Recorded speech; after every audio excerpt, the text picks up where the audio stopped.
Assalamualaikum warahmatullahi wabarakatuh. Selamat siang tentunya, ketemu lagi dengan saya Coki Dahsyat. Dari event memang yang kita cari itu adalah goalsnya dulu gitu. Dan beberapa dari hasil referensi dari teman-teman event yang sudah bergeluti di event beberapa lama gitu, ada sih yang benar-benar kita tarik ulur 3 poin saja sebenarnya sih untuk membuat event itu. Yang pertama adalah pra-event. Pra-event itu kita benar-benar dulu nih, kita lagi bikin rangkanya dulu gitu. Yang pertama adalah membuat tim. Event tidak akan jalan, gak mungkin ada event yang jalan cuma sendirian gitu. Pasti event itu membutuhkan tim. Makanya awalnya itu adalah kita harus membentuk timnya dulu. Yang kedua adalah membuat konsep eventnya, menentukan tujuannya event. Tujuannya event ini apa sih? Objektifnya event ini apa sih? Gitu. Apa hanya untuk branding saja? Apa hanya untuk datangin traffic? Atau hanya untuk datangin sales dan lain-lain? Gitu. Kita harus tentukan dulu, membuat konsep dan tujuan eventnya apa dulu. Kedua, menentukan target audience. Target audiensnya apakah eksklusif, apa benar-benar ya udah kita sebanyak mungkin orang datang ke event itu. Yang ketiga adalah pengisi acaranya siapa sih. Nah itu ketika membuat konsep itu pengisi acaranya siapa dulu gitu. Jangan sampai yang sering kejadian itu ketika membuat event apalagi sering banget yang menyampingkan MC. Padahal MC itu dia akan membuat suasana yang benar-benar yang tadinya krik-krik jadi wah gitu. Dengan adanya MC itu ya apalagi dia yang menjalankannya gitu. Jadi kita harus benar-benar dari awal bahwa si pengisi acaranya siapa, MC-nya siapa, guest star-nya siapa dan lain-lain. Setelah ketemu semua tujuan eventnya siapa, target audiensnya apa, akanlah ketemu yaitu yang namanya ketemu adalah lokasi event. Lokasi eventnya adalah sebisa mungkin lokasi event adalah sesuai yang diinginkan oleh target audiens itu tersebut. Terus yang ketiga adalah membuat rundown. Banyak yang rundown itu dibuat malah malah akhir. Ketika tujuannya udah ada, rundownnya malah di akhir gitu. Ntar dulu deh, ini rundown masih coret-coret, masih H-1 masih coret-coret rundown. Sebisa mungkin rundown itu diputuskan sama tim harus jalan dengan sesuai rundown, karena rundown itu sama dengan garis finishnya event itu. Jadi lika-likunya event itu adanya di rundown itu. Terus yang keempat tentunya membuat budgeting. Membuat budgeting itu wajib karena hasil dari rundown itu akanlah ketemu dengan yang namanya budgeting.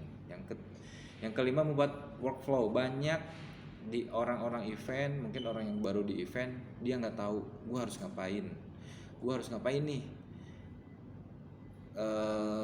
nggak jelasnya koordinasi gitu.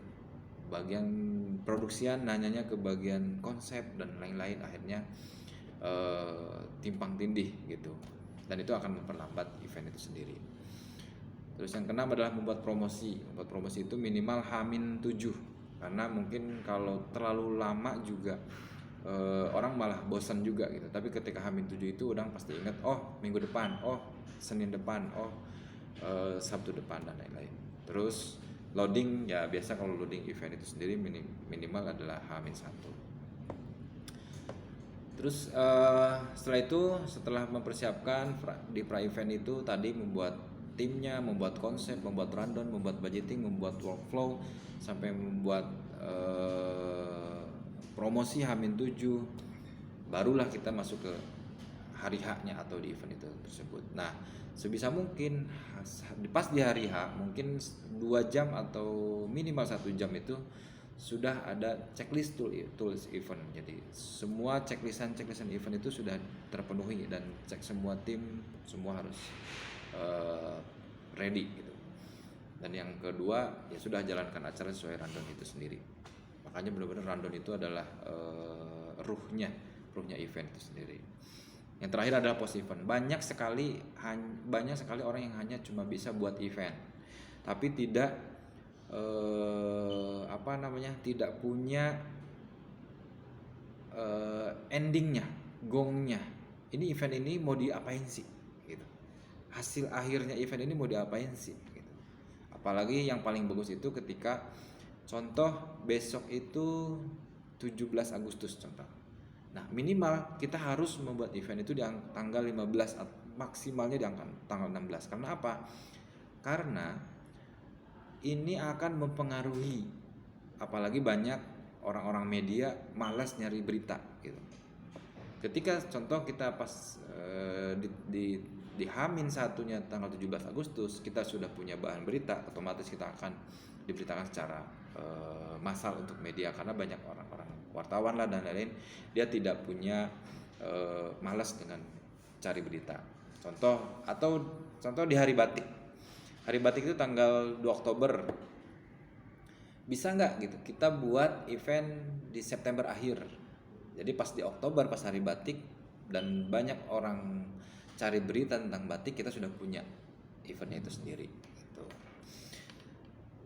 Terus buat report, banyak setelah bikin event dia malas bikin report karena event udah beres, dan akhirnya ya dia nggak punya reportnya apa, pesertanya berapa orang, budgetingnya habis berapa, dan lain-lain.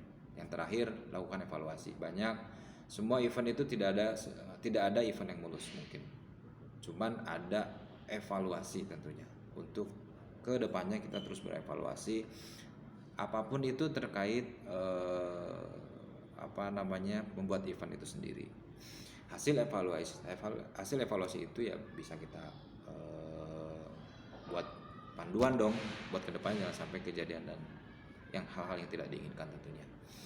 Mungkin sharing event ini cukup, karena ya udah akhirnya tinggal kita eksekusi aja terkait apapun itu eventnya gitu. Tinggal kembalilah tadi, harus tahu dulu antara pra event dan pas eventnya itu sendiri, dan terakhir adalah post event. Post event lebih ke ending eventnya mau seperti apa. Mungkin gitu aja yang bisa saya sharingkan teman-teman semua, semoga bermanfaat. Terima kasih, salam dahsyat.